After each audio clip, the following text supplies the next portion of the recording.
Most people don't end their days feeling fulfilled. They end them wondering where the time went. Not because they were lazy, not because they didn't try, but because the day slipped out of their control before it even began. The alarm rings. 5 more minutes feels harmless. And just like that, the morning is rushed, the mind is noisy, and the day no longer belongs to them. They spend hours reacting instead of creating, responding instead of building, promising themselves that tomorrow will be different, but tomorrow repeats the same pattern. This is how progress is quietly delayed, not through failure, but through routine. This is not a story about waking up at 5 a.m. It's about what happens when a man finally realizes that the first hour of his day has been deciding everything. This is the story of a man who thought he was doing fine until he questioned how he started his mornings.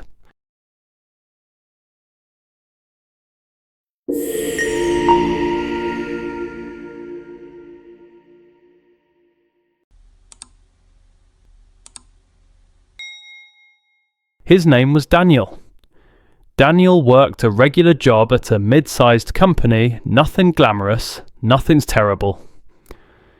The kind of job that paid the bills, demanded consistency, and quietly promised stability if you stayed long enough. He wasn't unemployed, he wasn't careless, he showed up, he met expectations, he did what was required of him. From the outside, his life looked normal, predictable, even respectable. But his mornings told a different story. Every day started the same way. The alarm rang sharp and sudden, cutting through whatever sleep he managed to get. And before his eyes fully opened, before his body caught up with the sound, his hand was already reaching for the phone. Not to wake up, but to negotiate. 5 more minutes. It felt harmless. It always did. Those 5 minutes became 10. 10 became 30. And before he knew it, panic replaced rest. His heart raced as reality rushed in. He was late again. There was no time to sit in silence. No time to gather his thoughts. No time to stretch and wake his body gently. No time to eat properly or breathe deeply. No time to think about the kind of man he wanted to be that day. He bathed in a rush, water barely touching him long enough to feel awake. He dressed without attention, pulling on clothes out of habit, not intention. He grabbed whatever was closest, keys, phone, wallet, and ran out the door with his heart already racing, his mind already scattered. By the time he stepped outside, life was loud. Messages were waiting. Deadlines were calling. Responsibilities were already demanding answers. There was no gentle beginning, no moment of ownership. His day didn't begin, it attacked him. And starting life that way, every single morning slowly trained his mind to live in reaction mode, always responding, always catching up, always feeling one step behind, something he couldn't name. He wasn't leading his day, he wasn't shaping his time, he was surviving it. At night, everything changed, the noise softened, the pressure eased. That was when he felt intelligent. That was when ideas flowed freely, uninterrupted. That was when clarity visited him, unannounced but welcome. That was when he told himself the truth. Something has to change. He believed it in those quiet hours. He meant it. But morning always erased that courage. The urgency returned. The habits reclaimed control. Because a man who only thinks clearly at night will always wake up into confusion. Daniel tried to fix his life in familiar ways. He did what people around him said worked, what the internet praised, what sounded responsible and productive. He stayed up late watching motivational videos, the kind that promised clarity in 10 minutes and success in 30 days. He saved quotes that made him feel powerful, words that sounded like breakthroughs, even if they only lasted the night. He wrote plans that never survived sunrise, pages filled with ambition, folded neatly and forgotten by morning. Some days he worked very hard. He pushed himself beyond comfort. He told himself exhaustion was proof of progress. Yet the results never matched the effort. Not even close. That was the part that hurt. Not the work, but the silence afterward. The absence of change. He wasn't lazy, he knew that. But he also wasn't moving forward. And that contradiction began to confuse him. Weeks passed, months passed, years quietly followed. Life continued around him while he remained in the same place, older, busier, and more tired, but not much wiser. And one evening, alone and exhausted, a dangerous thought crossed his mind. Not loud, not dramatic, just honest. Maybe this is just how life is. That thought frightened him more than failure ever could.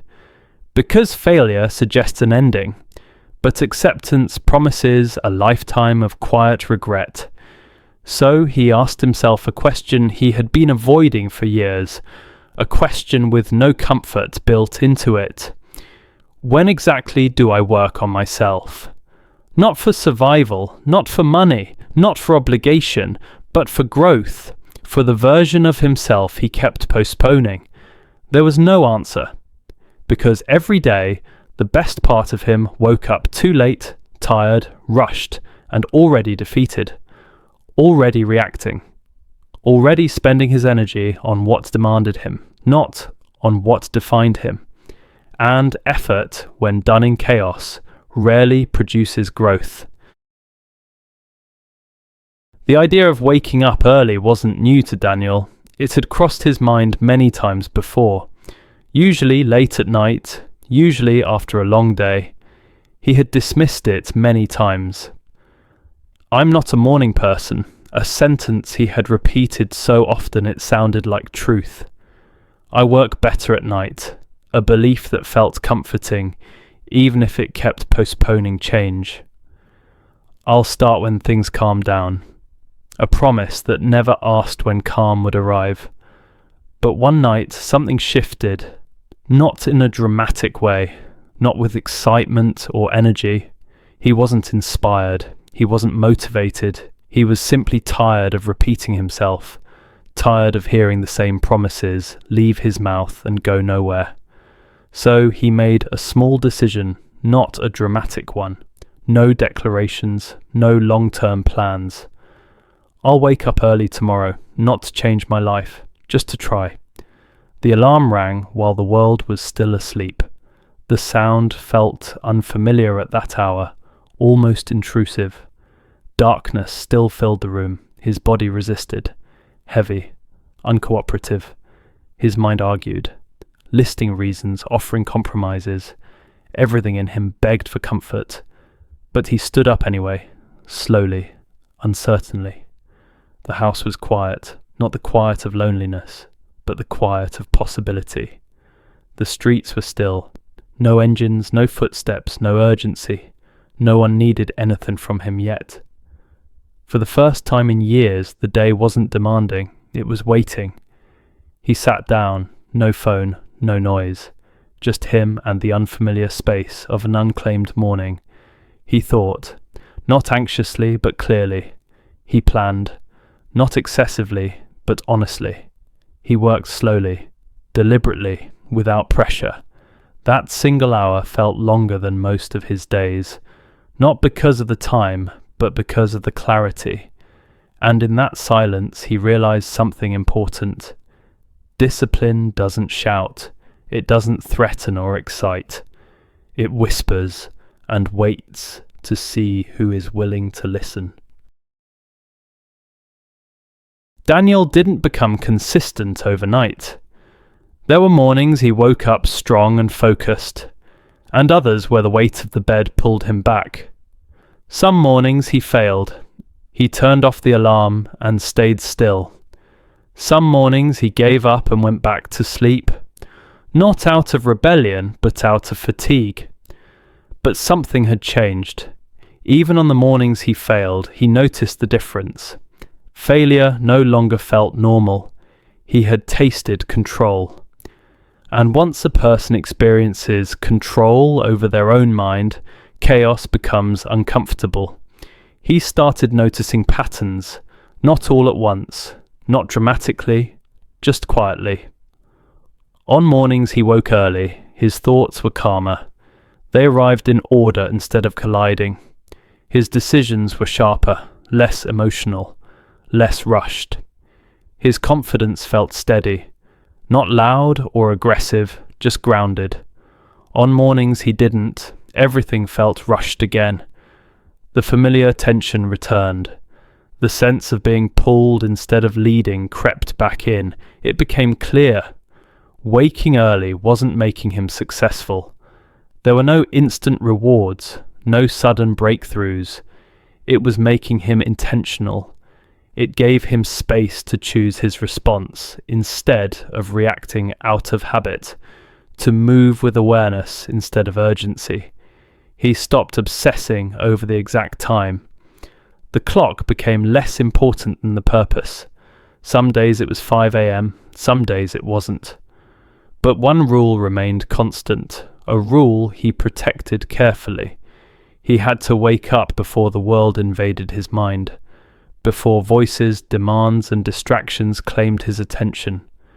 Because discipline isn't about perfection. It doesn't demand flawless streaks or rigid routines. It's about choosing what matters first, especially when it would be easier not to. Here's the truth most people misunderstand. 5 a.m. is not magic. It doesn't automatically fix your life. It doesn't turn discipline into talent or effort into success. If you wake up early and scroll endlessly, nothing changes. If you wake up early carrying yesterday's laziness, yesterday's excuses, yesterday's confusion, nothing changes. The hour itself is not powerful. The power isn't in the hour. The power is in what that hour represents. It represents a choice. For Daniel, that hour meant choosing growth over comfort, choosing to do what mattered before doing what felt easy. It meant choosing silence over noise. Before notifications arrived, before demands entered the room, before the world began pulling at his attention, it meant choosing himself before the world made demands, before other people decided how his energy would be spent. Most people don't fail because they're incapable. They fail quietly, without noticing, by giving the best part of their day away. They give it to distractions, to urgency, to other people's priorities, and by the time they finally turn inward, they are already exhausted. Their focus is gone, their discipline is drained, their clarity has been spent. Daniel's life didn't change overnight. There were no dramatic transformations, no sudden applause, but slowly, something undeniable happened. His thinking deepened. He began to see situations more clearly instead of emotionally. His work improved. Not because he worked longer, but because he worked with intention. His confidence stabilized. Not loud, not performative, just steady. Not because time favored him, but because he finally respected it. And this is the real lesson. You don't need to wake up at 5 a.m. That number is not a rule, but you must wake up earlier than your excuses, earlier than your phone, earlier than the habits that keep negotiating your future away, earlier than your fears, earlier than the voice that says, "I'm not a morning person." Because that voice is often just comfort asking to stay in control. The life you want will never be built in a rush. It won't be built while reacting to everything around you. It is built quietly, deliberately, consistently, in moments of silence, in hours most people sleep through, in choices no one applauds. And that is the real 5 a.m. hack.